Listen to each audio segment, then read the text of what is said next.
Is President Trump's Iran strategy or just chaos? Plus, President Trump changes his mind on ICE raids and Democrats get even more radical. I'm Ben Shapiro. This is The Ben Shapiro Show.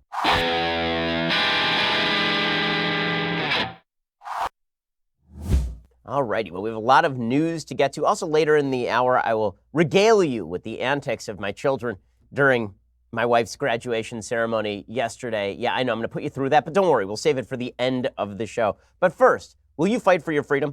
Every week, it seems I bring you a new story about attacks on religious freedom and free speech. I mean, this is stuff that I truly care about, right? As a religious person, one of the things that I worry most about in the state of California is the state cracking down on religious practice. Well, we're starting to see this all over the country from the radical left. Dr. David Schwartz is an Orthodox Jewish psychotherapist. New York enacted a law that censors speech between therapist and client by prohibiting treatment of clients who struggle with same-sex attraction or gender dysphoria. Like the client comes in and just wants to be helped. Dr. Schwartz could be punished with fines of up to $10,000 per offense just for helping them the way they want to be helped. This type of case is why Alliance Defending Freedom exists. ADF provides free legal services to Dr. Schwartz and others whose freedoms are under assault, but ADF can't provide these resources without your help.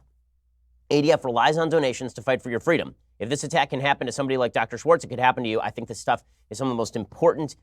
This may be the most important fight in America. Seriously, will you fight for Dr. Schwartz and protect your freedom? Please give generously. All donations are tax deductible. If you donate $75 and above, you receive an exclusive free speech shirt. Go to adflegal.org/Ben to donate right now. That's adflegal.org/Ben. Help to support Dr. Schwartz and protect all of our freedoms, because if they can do it to him, they can do it to you, and they will. They're going to come after all of us, but not if ADF stands between them and us. That's adflegal.org/Ben. Please donate. They're a great, great organization. Okay, so we begin today with the latest on the tension with Iran. So before we get to the actual latest on the tension with Iran, there's a really great piece by Michael Doran, who's a senior fellow at Hudson Institute, and he goes through what exactly Iran is trying to do here. And it's necessary to understand what Iran is trying to do and what the United States is trying to accomplish to determine what the strategy should be with regard to Iran. Now, listen, the backdrop here is that nobody really knows in foreign policy. It's not a machine. Nobody knows in foreign policy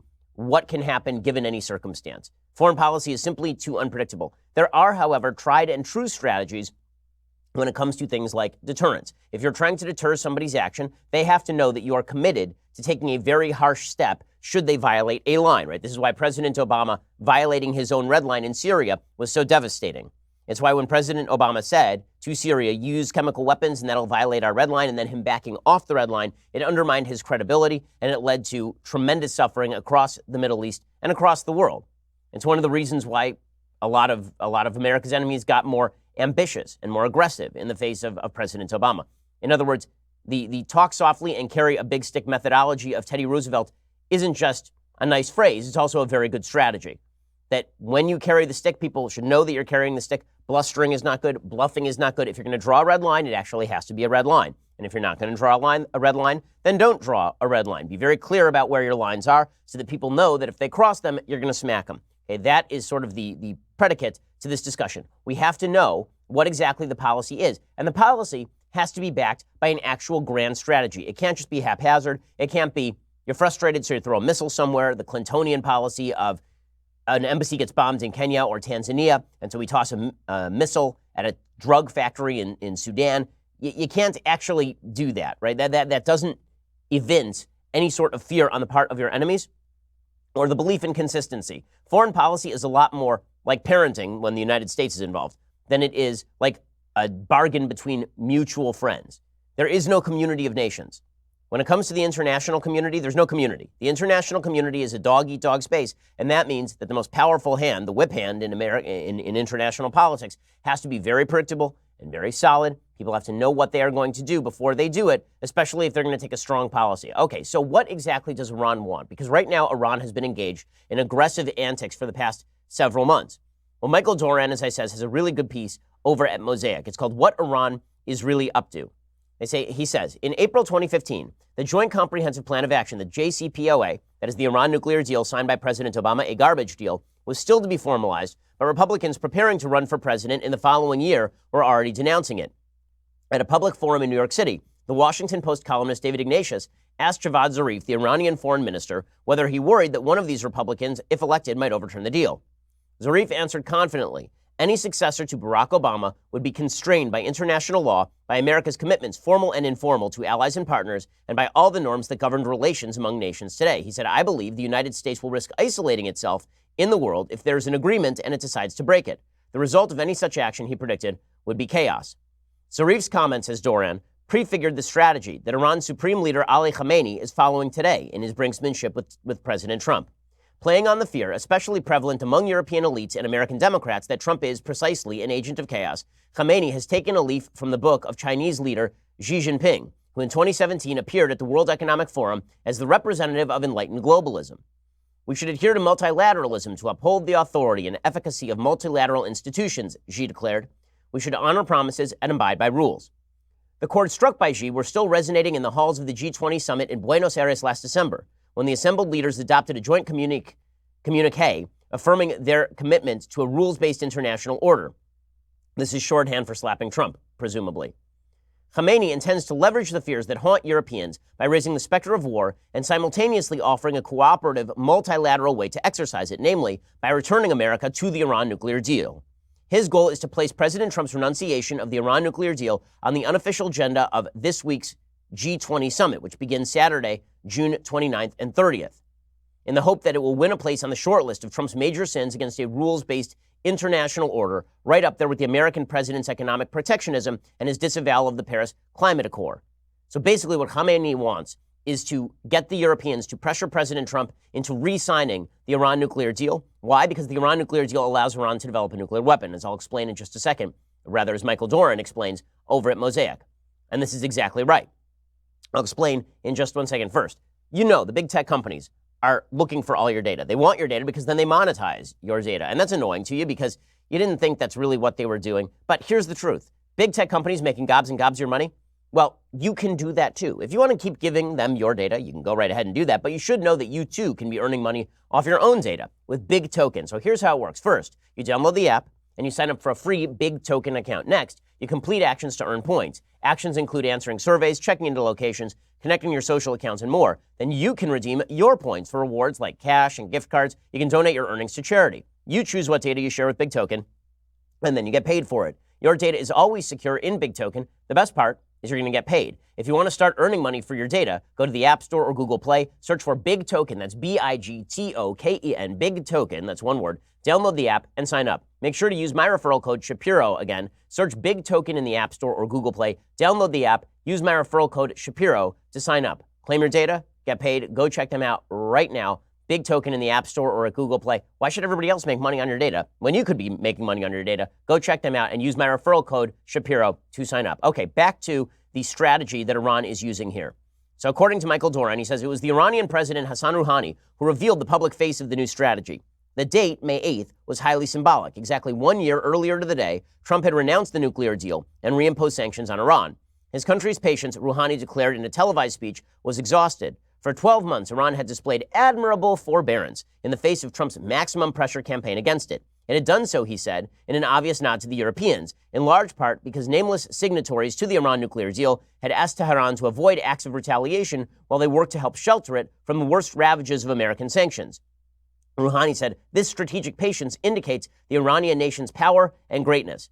Now, notice that Rouhani is actually using the same language here that Barack Obama used about Iran. Barack Obama suggested that the strategy was strategic patience, and now Rouhani is saying that he is using strategic patience against Trump. In other words, the rogue actor here is not Iran. The rogue actor is Trump, according to the Iranian regime. But now they're going to give way to strategic pressure. According to Rouhani, Iran would cease to observe the restrictions the nuclear deal placed on its stockpiles of heavy water and enriched uranium. On June 17th, the spokesman of Iran's Atomic Energy Organization nuclear unless you reinstate the Iran nuclear deal and pay us off. And they were going to increase the pressure in order to generate a feeling of chaos such that the Europeans would pressure President Trump to sign up to an agreement again. That is the goal here. The goal here is to get the Europeans to basically undercut President Trump and to undercut Secretary of State Mike Pompeo and to undercut the Trump administration's getting out of the Iran nuclear deal. According to the prevailing view, what pushed Iran over the edge and precipitated Rouhani's May 8th speech was the Trump administration's decision in April to tighten economic sanctions that were seriously affecting the Islamic Republic's ability to sell its oil. But this view overlooks something else. On May 3rd, Secretary of State Mike Pompeo revoked 2 waivers that had been allowing Iran to ship heavy water to Oman and low-enriched uranium to Russia. When Rouhani announced 5 days later that Iran would cease complying with the JCPOA restrictions on enriched uranium and heavy water, he was reacting directly to Mike Pompeo's May 3rd revocation of the 2 waivers. Iran's policy of strategic pressure then, says Mike Duran, this is a really good piece, is made up of 3 separate but interlocking lines of effort. 1, a struggle to gain relief from the oil and banking sanctions. 2, a campaign to tarnish President Trump as an agent of chaos. And 3, an initiative aimed at keeping its nuclear waivers in place. Among these, the third is by far the most important. So what are these waivers? Well, apparently, there are a bunch of waivers that permit the Europeans to cooperate with the Iranians on projects permitted under the terms of the Iran nuclear deal. There are 7 sets of such waivers in total. Pompeo has revoked only the 2 that pertain to the export of enriched uranium and heavy water, but the other 5 remain in force. Now, there are people inside the Trump administration who say we should end all the waivers, and that would dramatically put pressure on the Iranian economy.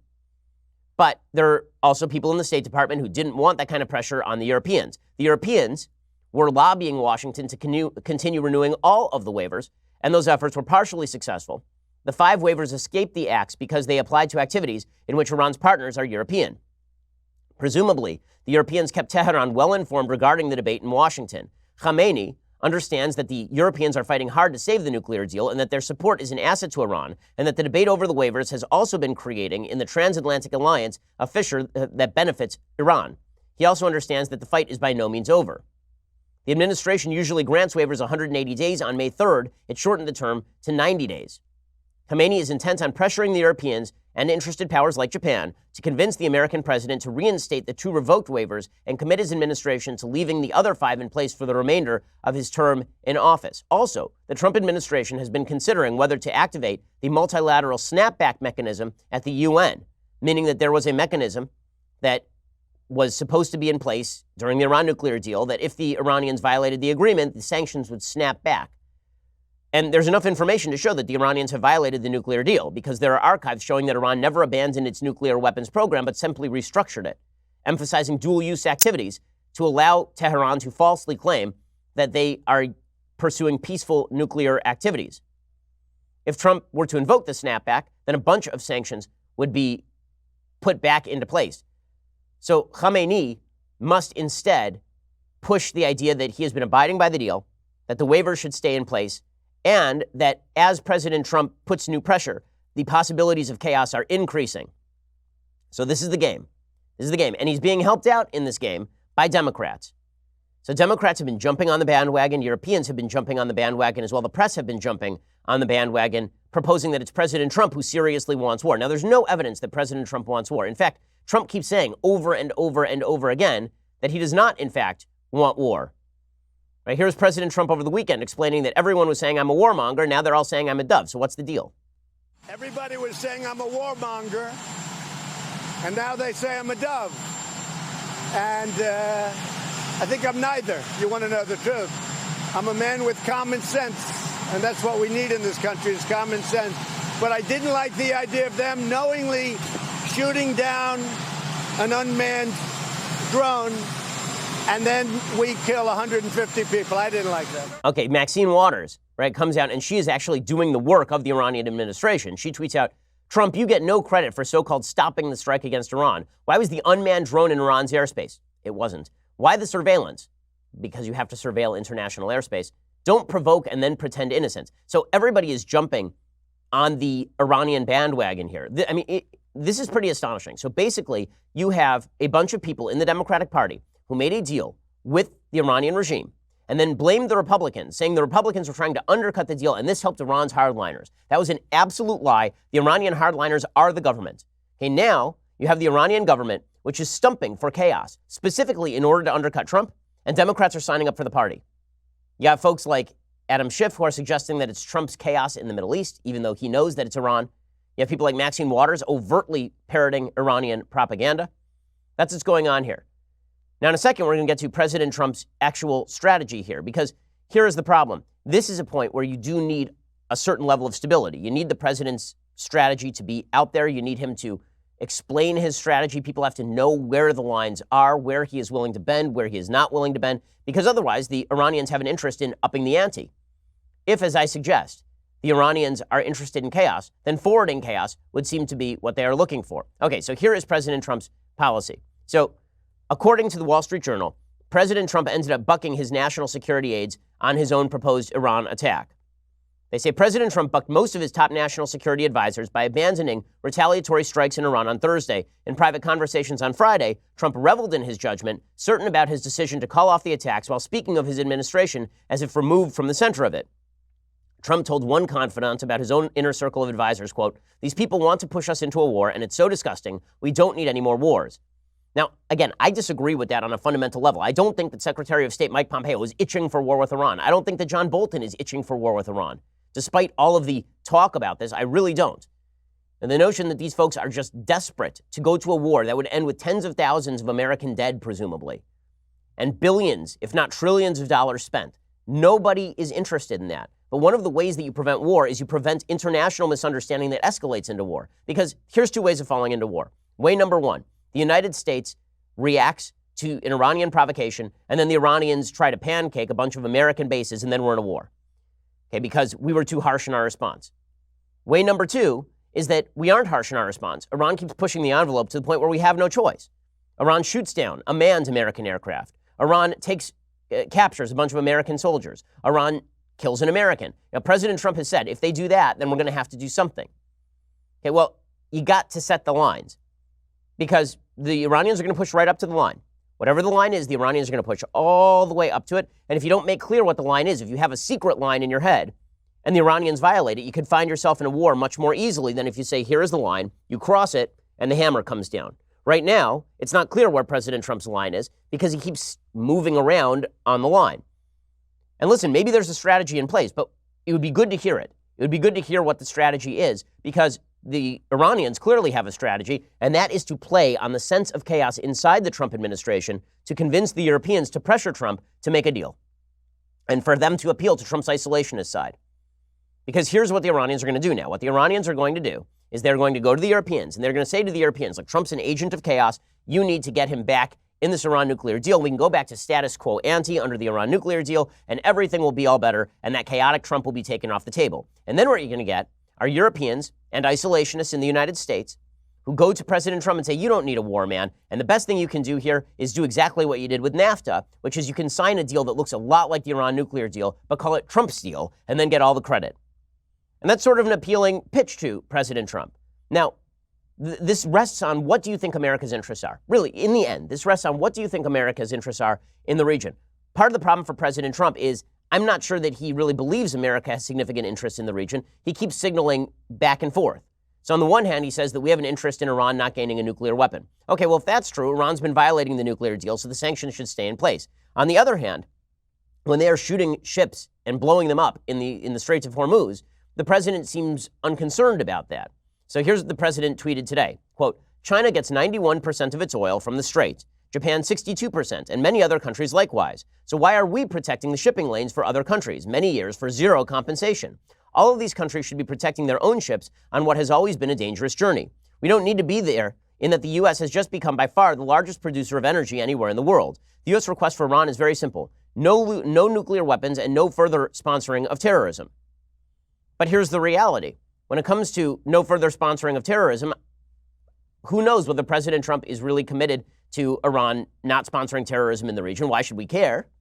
And for the same reason that he doesn't seem to care about the Straits of Hormuz, why should we care if Iran is sponsoring a war in Yemen? And it's a very far away place, right? And this is sort of Tucker Carlson's point over the weekend.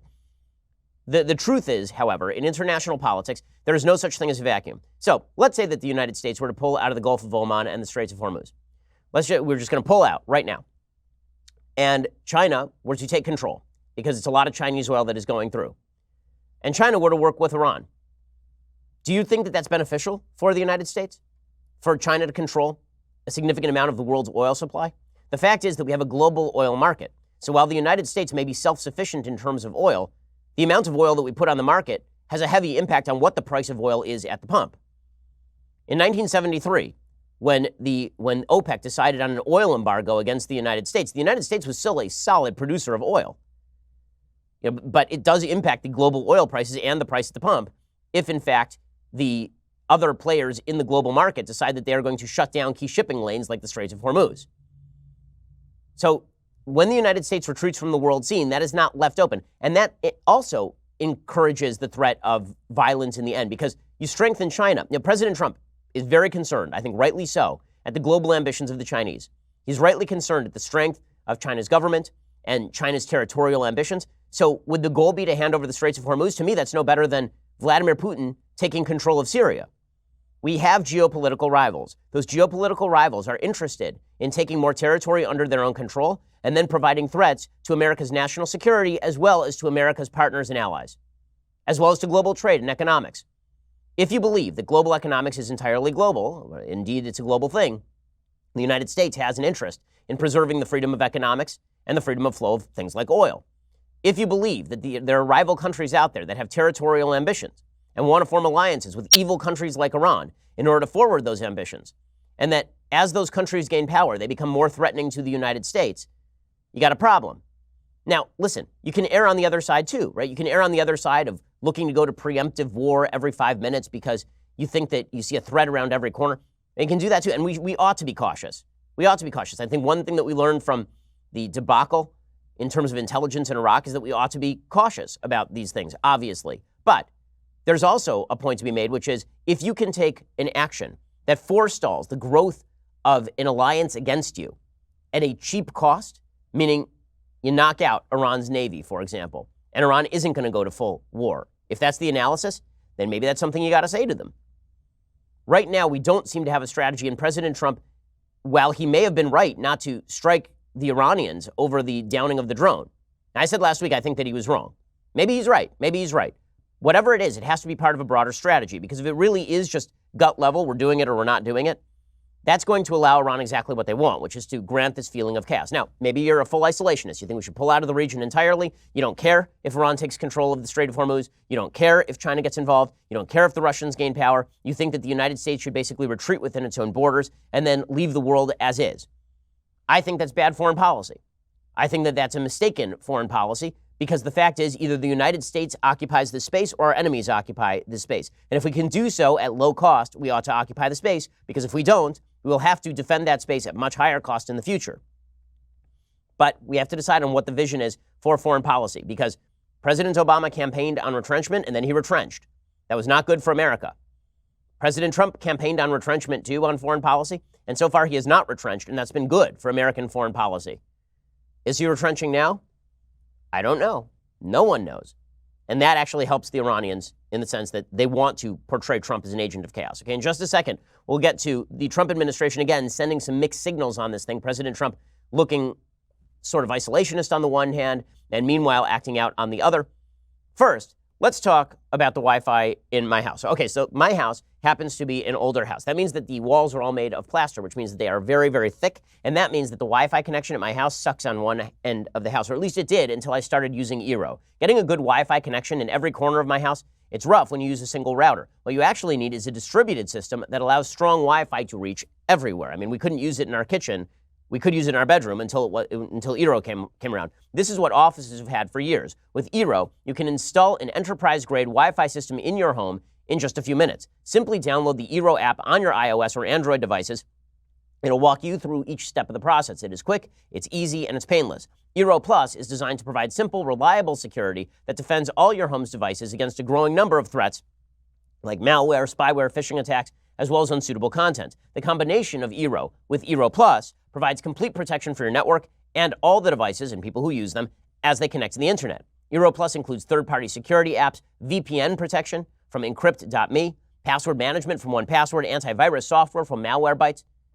Eero is fantastic. Not only does it allow me to use my Wi-Fi all across my house, but also it helps protect me when I am online. Never worry about a weak Wi-Fi signal in your house again. Get $100 off the Eero base unit and 2 beacons package and 1 year of Eero Plus. Visit Eero.com/Ben. That's EERO.com/Ben. And at checkout, enter promo code Ben. You must use the URL to receive the offer. It is Eero.com/Ben, EERO.com/Ben. And make Wi-Fi better throughout your house. Also make it safer throughout your house. Eero.com/Ben. Go check them out right now. Okay, so in terms of mixed signals, the president has been issuing muscular calls. He suggested that if they cross a red line, if the Iranians cross a red line, there will be obliteration like you have never seen before. He suggested this over the weekend. I'm not looking for war. And if there is, it'll be obliteration like you've never seen before. But I'm not looking to do that. But you can't have a nuclear weapon. You want to talk good, otherwise you can have a bad economy for the next 3 years. Not as far as I'm concerned. No preconditions. And you'll talk anyway? Here it is. Look, you can't have nuclear weapons.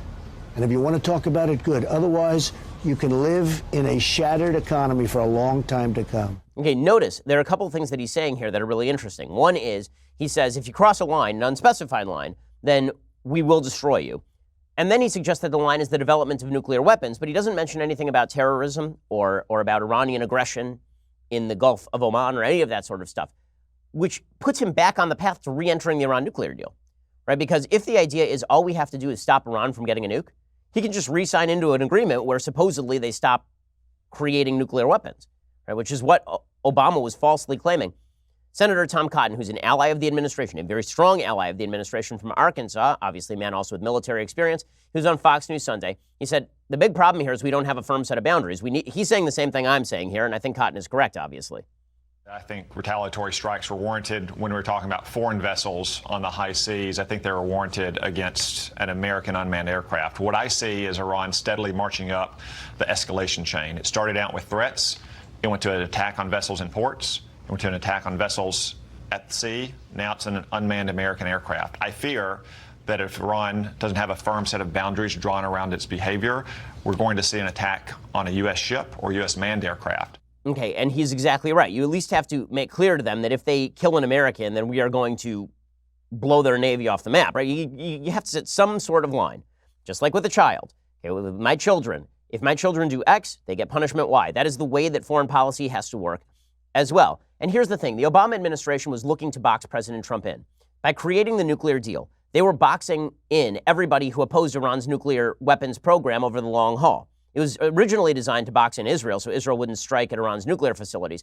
It was also designed to box in Trump, because the idea was, okay, well, we've taken the nuclear weapons thing off the table, so what are you complaining about? And Trump said, well, what we're complaining about is Iran using billions of dollars in our money for terrorism, or money we were holding back from Iran for terrorism. We're concerned about Iran's regional ambitions, and so we're placing sanctions back on them. Also, we think they're lying about the nuclear weapons. Now, Iran is attempting to force Trump back into the Obama-created box. They're trying to suggest that President Trump is the agent of chaos. They're trying to suggest that the only way out of this morass right here, the only way to avoid war, is for President Trump to basically bribe them and give them a pathway free to a nuclear weapon. In just a second, I'll show you how Democrats are jumping on this bandwagon, trying to help Iran out. President Trump should not fall for the trap. Again, if he's a full-on isolationist, believes the United States should not be in the region, he's willing to abandon that area of the world to the vicissitudes of the Chinese and the Russians and the Iranians, that's one thing. But I don't think that's what President Trump wants. And I think that's not what his supporters want either. We'll get to that in just 1 second. First, procrastination, really, it's a bad idea in most areas of life. But there's one area of life where actually it's worked out in your favor. Because if you wait long enough, sometimes people come up with some good stuff. Well, that is true with life insurance. Now, if you're an adult, you need life insurance. I know you don't want to think about death. It's no fun to think about plotzing and then doing whatever with your body. There's one area where you do have to think about death, and that is life insurance. Because what happens to you after you plot? Well, you may not care after you die, but your family certainly will. So you should go check out Policy Genius. While you were procrastinating, Policy Genius was creating a great way to get life insurance. Policy Genius is the easy way to shop for insurance online. In just 2 minutes, you can compare quotes from top insurers and find your best price. Once you apply, the Policy Genius team will handle all the paperwork and the red tape. If you're in the insuring mood, which you should be, Policy Genius can also help you find the right home insurance, auto insurance, disability insurance. So, if you need life insurance, but you've been busy procrastinating, check out Policy Genius. It's the easy way to compare all the top insurers and find the best value for you. PolicyGenius.com. Nobody wants to shop for life insurance, which is why they made it easy for you. Go check them out at PolicyGenius.com. Be an adult, make sure your family is taken care of, and they don't throw you in a pauper's grave. Go check out PolicyGenius.com. That's PolicyGenius.com. Okay, so Democrats are jumping onto the Iranian bandwagon. Kamala Harris, who's running for president on the Democratic side and is also a narc, she says on Face the Nation that President Trump created the situation. So it's not the Iranians, who obviously are creating this chaotic situation specifically in order to reach out to people like Kamala Harris, so she will pressure Trump. It's Trump who's the bad guy. She is falling right for this. She's doing the work. Not intentionally, she's not a traitor or anything, but she is doing the work of the Iranian government because the Iranian government is, I think, in quite smart fashion, attempting to create a feeling of pressure all around President Trump based on the fact that people don't like Trump personally. And Kamala Harris is jumping right in, doing the work the Iranians are looking for the left to do. Here's Kamala Harris. We have to conduct ourselves in a way that we are smart about what we do, to have one and one goal only, which is ensuring that our nation is secure.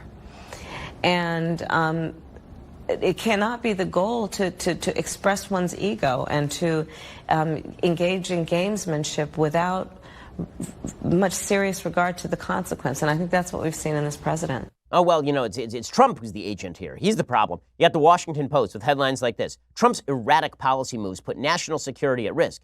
Experts warn. Oh, it's the experts now. It's not the Washington Post opinion. They found some experts. One of the beautiful things about the media is you can always find an expert who's going to back whatever position you wish to push. Right? I don't see an article in the Washington Post today. Iran seeks chaos in order to preserve nuclear option. Experts warn. Well, they could have quoted some experts. I know some experts, but no, those aren't the experts they want to talk to. The New York Times has a piece today from Susan Rice, the former national security advisor to Barack Obama, suggesting that it's President Trump's fault. That it's President Trump's fault. She says President Trump's process of ordering and then canceling military strikes was a mess, but he now has an opening to restart talks on Iran's nuclear program. There's the punchline. The punchline, members of the Obama administration doing exactly what Iran would like them to do, trying to push President Trump back into a bad Iran nuclear deal that allows Iran a pathway to a bomb and also allows Iran to pursue its regional ambitions with American and European cash. They're doing exactly what Iran wants them to do. The only way to fight that is for the president to take a forthright, strong and solid stance on what exactly he is willing to do, what our policy is, and that's our policy. Take it or leave it. That's the way it is. And you have Cory Booker. This is always amusing to me, is Cory Booker and Democrats claiming that President Trump can't act on Iran without coming to Congress. Let me just point out that the Iran nuclear deal was never approved by the majority of the Senate necessary to approve treaties. It is not, in fact, a treaty. Let me point out that Barack Obama routinely violated his oath of office by exceeding his constitutional boundaries. Now we got Cory Booker saying, well, you know, President Trump can't act on Iran without coming to Congress. Realistically speaking, the last time we declared an official war in the United States was back in World War II. We haven't had an official war since then. So Cory Booker is a little late to this bandwagon. I'm sympathetic, by the way, to the idea the president should go to Congress for foreign policy. I mean, that is the way the Constitution is supposed to work. All I'm pointing out is that Democrats seem to have had a slight change of heart about the powers of the executive branch as soon as the man in the Oval Office was named Trump, not Obama. I think there's a bipartisan group of senators that spoke pretty clearly last week that this president cannot take military action against Iran without coming to Congress. The 2001 authorization for the use of military force does not cover a military strike against Iran. The Constitution speaks very clearly on this, that he needs to come to Congress before he engages in military action that, again, could have us tumbling towards chaos and war in that region. Okay, now to Libya. Where we went to full-scale war to achieve basically not much, except getting rid of a bad guy, Gaddafi, and replacing him with a bunch of terrorists, which is basically what happened in the aftermath of all of that. The legislature ended up trying to legislate from a boat off the coast of Libya. I don't remember all of the congressional debate about Libya. Good times. Anyway, in a second, we'll get to immigration, where also we're seeing some mixed signals. And then we'll get to Democrats, who are incredibly radical. Here's the truth. Regardless of what President Trump does at this point as president, if the Democrats move too far to the left, which they are in the process of doing, they're not winning the election. And they are busily moving in that direction. First, cell phone plans, bills, they're notoriously confusing, and you're spending a bunch of money on crap you don't need. It is impossible to know what you are paying for. Those tiny hidden fees, they're not so tiny when you add them up. No more. You need Mint Mobile. Mint Mobile provides the same premium network coverage that you're used to, but at a fraction of the cost. Mint Mobile makes it easy to cut your wireless bill down to just $15 a month. Every plan comes with unlimited nationwide talk and text. With Mint Mobile, stop paying for unlimited data you're never going to use. Choose between plans with 3, 8, 12 gigs of 4G LTE data. Use your own phone with any Mint Mobile plan. Keep your number along with all your existing contacts. Ditch your old wireless bill. Start saving right now with Mint Mobile instead of spending hundreds of bucks on data you don't need. Instead, get your new wireless plan for just $15 a month. Get the plan shipped to your door for free. Go to mintmobile.com/Ben. That's MINT mobile.com/Ben. Cut your wireless bill to $15 a month at mintmobile.com/Ben. Again, you don't need that unlimited data. You're not using it right now. Instead, go to mintmobile.com/Ben. Get the data that you need for $15 a month. Mintmobile.com/Ben. That's mintmobile.com/Ben. Okay, in just a second, we'll get to immigration. President Trump put ICE raids on hold over the weekend, and then we'll get to the insane radicalism of the Democratic Party, which continues to basically pledge to hand out everything for free, everything in the universe. It's incredible. We'll get to that in just one second. First, go over to DailyWire.com and subscribe. When you do, you get all sorts of goodies. For $9.99 a month, you get 2 additional hours of this show every day. You get the rest of this show live on video. You get it all commercial-free on demand. You also get other shows we got, like the Andrew Klavan Show and the Matt Walsh Show and the Michael Knowles Show. If you would rather listen to that, I don't know why you'd rather listen to that than stick a hot poker in your ear, but I guess if you want to, you can. You can go check all of that out for your $9.99 a month subscription fee. Also, for $99 a year, you can get this, the very greatest in all beverage vessels, the Leftist Tears Hot or Cold Tumbler. It is indeed magnificent. And when you get the Leftist Tears Hot or Cold Tumbler, the annual subscription, not only is it cheaper than the monthly subscription, you also get early access to our Sunday specials. They come out on Saturday. You get extra content behind the paywall. You get to ask me questions in the mailbag. We're constantly updating and improving and creating more cool stuff for you behind the paywall. So go check us out right now over at DailyWire.com. We're the largest, fastest growing conservative podcast and radio show in the nation.